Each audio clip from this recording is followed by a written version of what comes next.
Hello everyone, welcome back to another episode from TCG353. I am Jamie, and today, thank you for the comments, we are playing Blue Rebecca, who is shockingly, surprisingly, a really good deck. These games took me hardly any time to record at all, and they're actually all crackers. So if you like this video, leave a like. If you want to see more, subscribe, and let's talk about this first game up against Black Croc.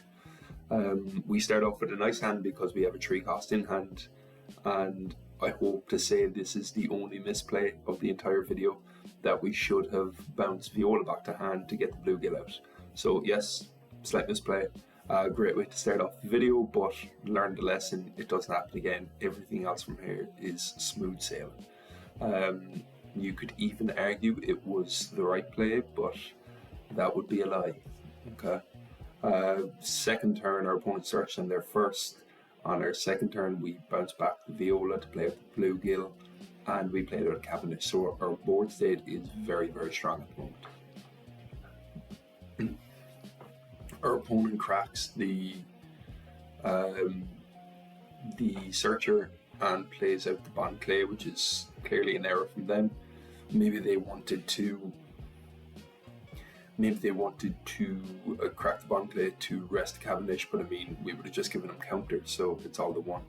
We swung the Cavendish first because we want to see what we can get into our hand. We top 5 Searcher. We actually kind of wanted that Bari pistol to remove their Bond Clay without them able to get the on-KO effect, but we can't, of course, because that Searcher is only for characters, that's why. We bounce the bluegill back to hand, we trash a bluegill from hand, get a 5k swing at them. So now this turn we've swung 6, 6 and 5, which is incredibly strong, and we play out another Cavendish. Our hand is in a very good spot as well with counter. We're looking at 9k counter, and you can see this deck list that we're running has Sabo. It is actually a very nice deck list. And as I'm saying that, I think there might be one more little small error in this game, but we make it work, so don't you worry about it. This deck list is more general Dressrosa focused. It kind of looks like a blue-black Usopp deck list with the Sabo and the Rebecca. Our opponent uses the ability to crack the Bond Clay and swings at our Cav. We block out of that. They swing at our Kairos, and Kairos always comes back to hand, so it's not that big of a problem. Or sorry, they swung at life, so it's fine. Sometimes people being confused on how to play against this leader will swing at Kairos and it'll just come back to hand, but at times you do want to protect it, because being able to bounce a Kairos back to hand to play out a Kairos is actually quite a strong play. We are now sitting at, I believe, what looks like 8 Don. Yep, 8 Don. So we play out a Sabo, draw 2 cards, draw into a Sabo and a Bari pistol, which is really nice for us.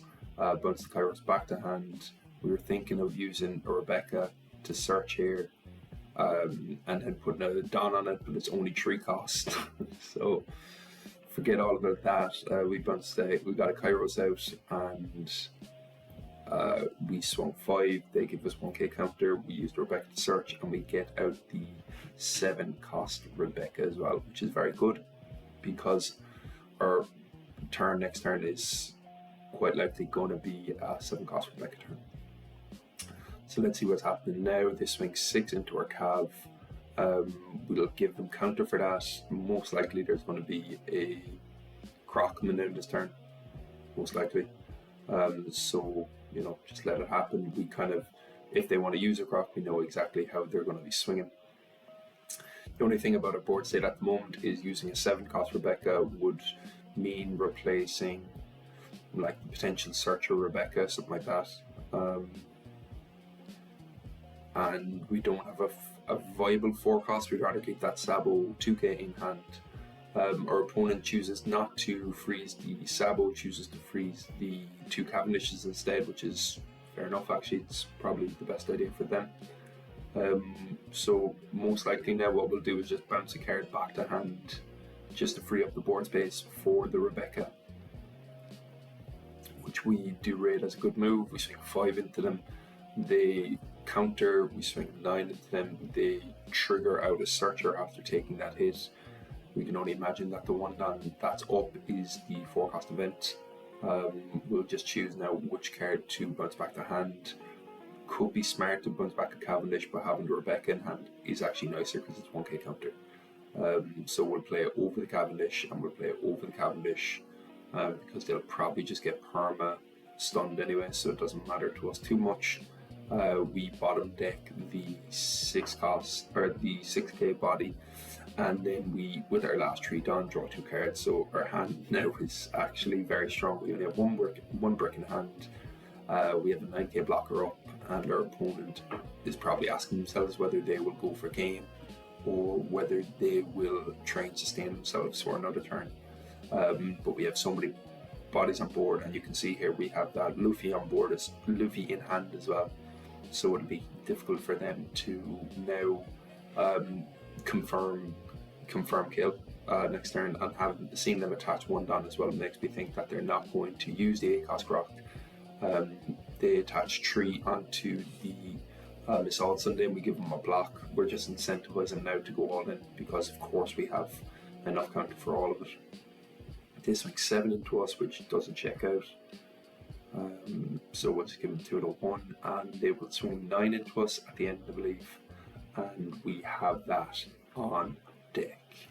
It's possible that they could have swung 5 and put down a 4-cost blocker, but in that case, then we would have just used Sanji, unblockable 9k, and then loop Sanji again.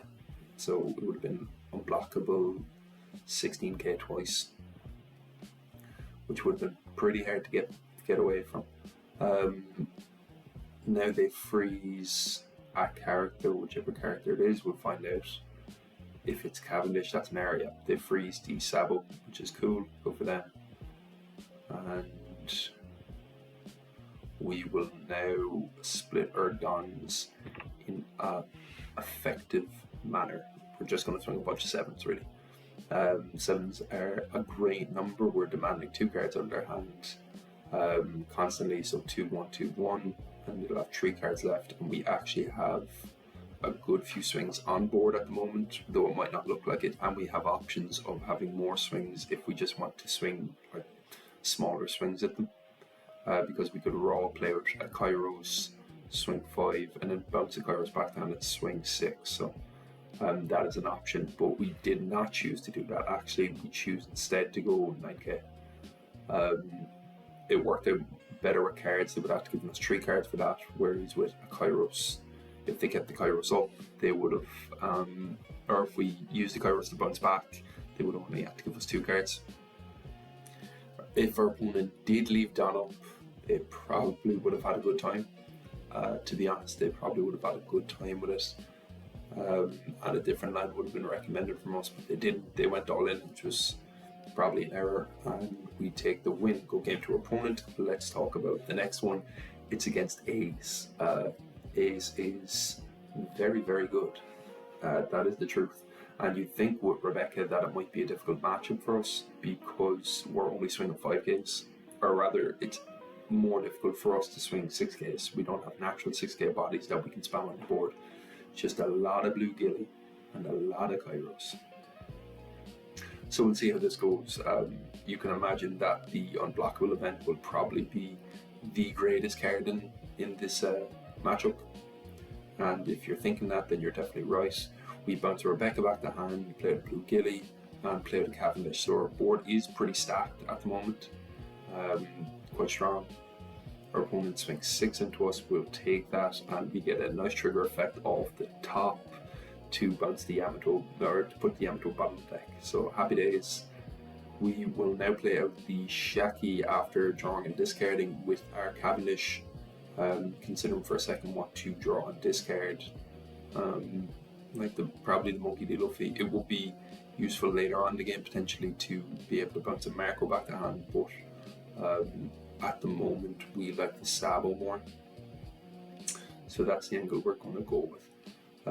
We'll play out the Leo, play out the Shaku, and probably could have just bounced that. Blue Gill back to hand maybe, but we did want to keep our board state pretty strong, and having the Leo up to protect their bodies is actually the reason we played it out. We didn't play it out just to get the bounce effect. So now you know, and that's a good thing. We swing 6 into our opponent first, maybe a little bit of a silly move, because it would have been more useful there to probably just use the 7 cost and bounce straight away, so we get the Marco up. If they used the Marco for a blocker, we wouldn't have had very good value for the 5 cost event. Alas, you live and you learn. 7 cost, use that to bottom deck the Marco, and we only have 2 5k bodies. We choose to swing with the Kairos instead, because Kairos is difficult to get rid of, whereas Blue Gilly would be fine to punch into. Now you'll see that Sanji has a lot more potential in her hand now that our opponent is looping new gates. They actually choose to use an AK, the secondary effect of I Am Whitebeard, so now they're an AK leader and they're swinging 11, which I can only imagine is going into Cavendish. It's not. We'll use the blocker 2k and 1k, which is very strong, of course. Now we're just considering how we want to do math and how we will survive this next turn. We'll bounce Blue Gilly back to hand first of all to give one of our characters Unblockable. What character do you think that is? It is going to be Cavendish. And it's not so we can keep the Sabo blocker up. It's actually not. The reason we're doing that is because it's easier for us to swing with the Sabo. Excuse me. It's easier for us to swing with the Sabo for 12k, because we don't want to give them a free block, really. We don't. So we'll swing 12 with our Cav. We'll see what they give us. Maybe we'll get a 2k leader ability and a 1k. There's the leader ability there on the 2k. So it seems like our opponent just has 2ks in hand. So we got 3 2ks there for our troubles, which is very nice. We choose to swing 8 at their leader. The logic here really is that if they take the free block, then we can swing 10 with the Sabo and still be in quite a good spot counter-wise. I mean, we have 2 for 6, 8, 10, 12, 14k counter will be fine if they wanted to bully Roger. And we have 2 life as well. So our opponent places down 2 blockers now. We'll see what they choose to do, swinging one or the other. We'll take the block and 1k here. If they swing 14 into the Shaku, probably could block out that as well. Now this is a slight misplay here in terms of spreading out Don.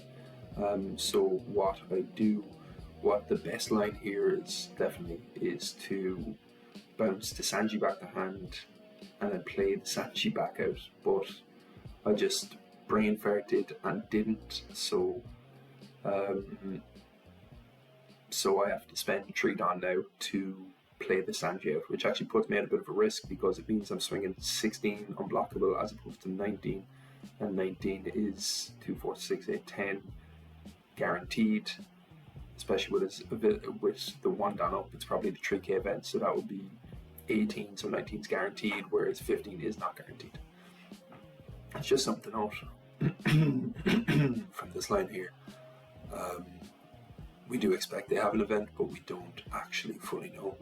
And they don't. They were bluffing. They had 1k counter and an event and their leader ability, so they had 3k counter in hand, so we were absolutely fine.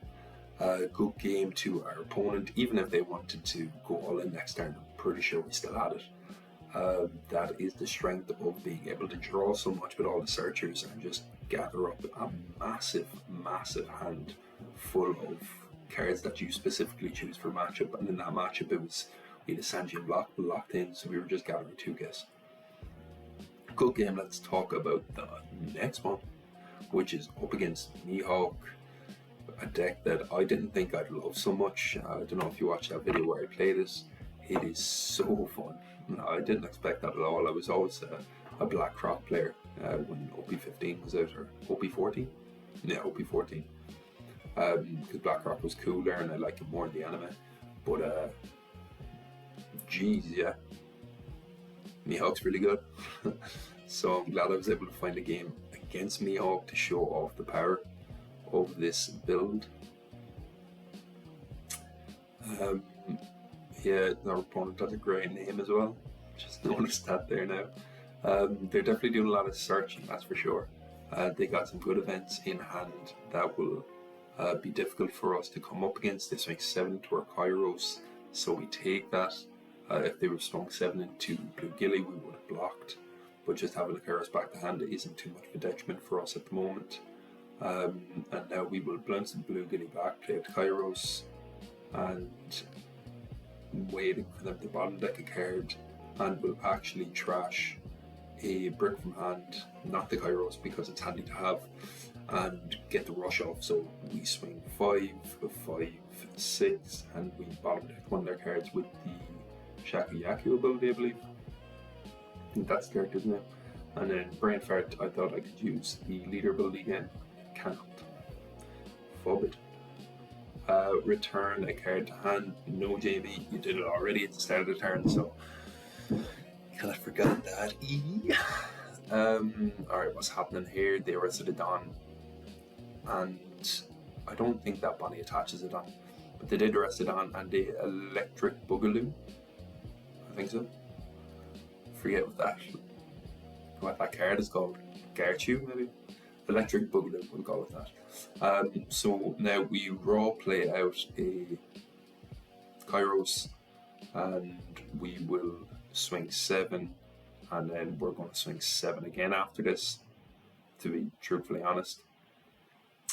They got a weird 3k event there. That is interesting to see. We'll bounce a Kairos back to hand, and we will swing with Kairos again, swing 7. Yep. And our opponent takes. So their board state actually, like, it's not as good as ours, definitely, but here it comes. This is the Mihawk game where they freeze everything that you love, and there's not much you can do about it. We take 1 Kairos hit because it's actually useful for us to have a Kairos back in hand, and they use this 3-cost event to be able to freeze both Kairoses now. So we'll bounce the Viola back to hand and play a Kairos out, swing 8, trash a card, and this is a massive misplay here. I actually forgot I did this. That is extremely embarrassing. Probably could have got game here, now that I think about it. That was so silly. What happened is I wanted to attach a Rested Dawn to Kairos, and of course I didn't. I forgot that the first effect was to bounce a card back to hand and not to attach a Rested Dawn, so I bounced the Kairos back to hand. So I would have been swinging 8 and 8 that turn, which is actually very, very strong, especially that they didn't have Dawn up, and it would have whittled their hand size down massively. This is a game where, like, I've left this game in as a sort of learning game, and I didn't realize I had this much to learn from this game. So I hope you appreciate the sentiment of this video. We've got quite a bricky hand, 3 bricks in hand, but they're all Kairoses, and we'll probably trash one anyway, so it's not too much of a detriment. We're going to swing 7 with Viola first because their leader is 7. Leader, and we'll bounce that back to hand, play out a Kairos, trash Kairos, and swing 9 now. Let's see what counter we can get out of them. Most likely an event. There could be a 2k and a 1. Yep, an event there, 3k event. You have 3 life. Our opponent has a lot of swings. We choose to give him that Kairos because, well, we can't really protect it. And we're considering whether to give them this Luffy, and we do. The reason for it is that we can't actually counter out of 12k swing, so we kind of just want to take life now. Our opponent actually goes aggressive into our life with their smaller bodies, and we take a good few here, probably unnecessarily when I think about it, because the way a lot of Mihawk's cards work is that they need rested. So, for example, the Billion Trillion Folds event needs 8 cards rested, and they have 6 cards rested now. And if they have rested on, they'd have 7, so they actually can't get a 4k off. So that's something I should have paid in mind. So here the best line, and so I was just kind of like pepper them down, see what they have in hand, because you know it's kind of scary coming up against Mihawk as well when you think about it, because it is such a strong deck. I was really trying to pepper them down. But the best line here, absolutely, because I'm thinking about it now, and well, I'll talk about the best line in hindsight at the end. But there was a best line, there definitely was, and it's not this one. So I raw played out Kairos, and I could do that again. I could just play out a Kairos again, and then another one, and so I could probably have swung like 5, 7, and 7 to try to whittle their hand size down like that. But instead, I went and swung 5 and 12. And they had perfect counter for it. So the best line here was, I'll tell you right now, to bounce the Cav back to hand, play out a Kairos for free, and then attach 10 on swing 15. That would have meant that they would have had 14k counter and not enough, which would have been the best move for it. Fortunately, it didn't happen, so let's go into our next game now. We are finishing off this video up against yellow structure deck 29 Luffy, 6 live Egghead typing. Some cool stuff with this deck. I've seen a video recently by Nightingale that looked interesting. For me, I think the Egghead angle is really cool. There's some very interesting handy Egghead type characters out there that could be of use in this deck that I haven't seen explored, so maybe I'll do a video on that at some time. Anyway, we played out Viola, bounce back to hand, get a Gilly, and then played out another Viola, and we have a Kairos in hand, so it's quite a straightforward decision for us to make. Next turn, we draw 2 cards with the event, which is actually quite clutch in this deck, and bounce the Viola back. We don't trash it because they had 2 dots standing for the Flame Emperor King event, and we don't really want to give them value on that. So we'll take that 1k, and we will counter a 2k with this. We don't really want to counter using the Rebecca just yet, because we'd like to use it, of course, so let's not do it immediately. We also have a lot of opportunities to search now, so our opponent has the 2 dots standing again, so we're sort of considering whether or not we will use the event or not. We won't, because our turn is actually pretty strong that we don't need to. We'll bounce that Viola back to hand, play with our Kairos, and with our Shakuyaku ability they have to bottom deck a card. So like, we're establishing board, they're not, and like maybe their end game is better, but we can be so aggressive with our board set at the moment. I mean, we have 3 5k bodies, the ability to bounce back, a rush always, like we're in a very good spot, and we also have a really nice setup with the Blocker Sabo and 5 cost bottom deck, so we're not too worried about this, to be honest. We get a Cavendish off top of life, which is really useful. Our opponent chooses to swing 6 into us and not 8, which is easy for our countering. So we'll just go ahead and give them 2k. They still have that Flame Emperor King up, which is kind of frustrating now because I just kind of want to play the game, you know. It is possible if we just raw played out Sabo and used a 5 cost event to bottom deck the Nami. We can do that, and we can get some more searches off even if we'd wanted to. I don't think they run that many important blockers, so we don't bother with that. Turn our Shaku sideways, so they bottom deck another card out of hand, and we played out a Kairos as well, or actually we didn't have a Kairos to play, my bad. So we just take back the 2k and make them bottom deck a card, and now we'll start swinging, because we are, in all honesty, an impatient bunch of players. What is happening here at the moment also is we are really keen on playing the Rebecca Sabo Cavendish, so turning cards sideways is fine to us. It's kind of what we want to do, and the logic behind that is because we are playing the Sabo and we have the 5 cost bounce, our bottom deck event. It's not so scary if they trigger Kiku's or that Jinbei character that they have, because we can just bottom deck it, so it's fine. Opponent is still giving us counters, so I don't really know what they have at the top of their life, and they just take it into hand, so they must not have anything strong, and this is the blunder I mentioned at the start of the game.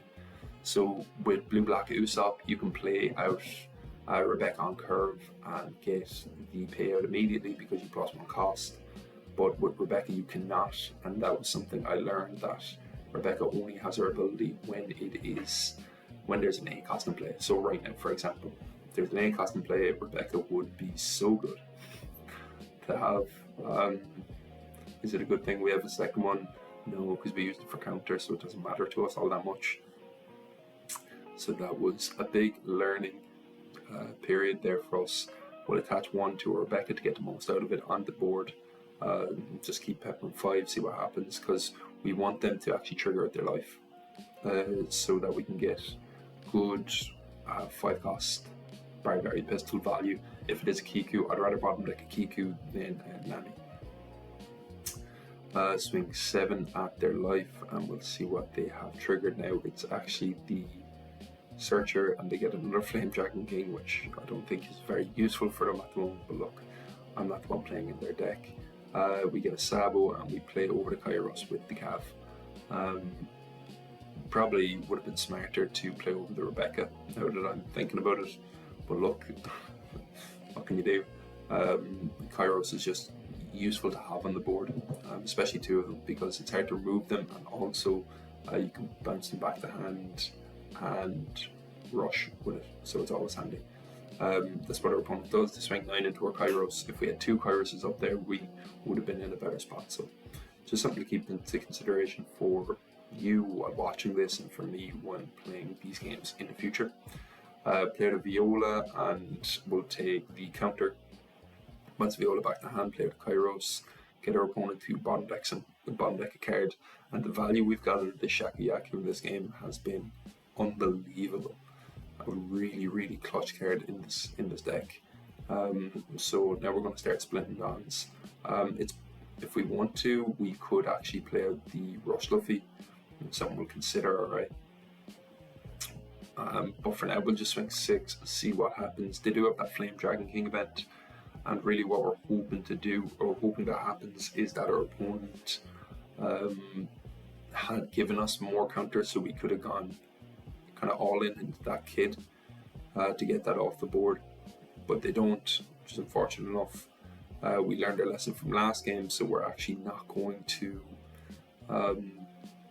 bottom deck the Kairos, or bounce the Kairos back to hand.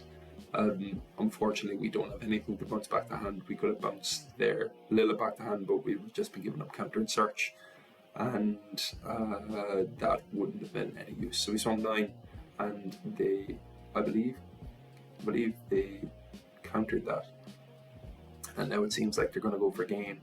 They swing 5 with Lilith. We have counter for that, of course we do. They swing 7 with lead. We have counter for that. We have too much counter. If anything, we have 12k counter.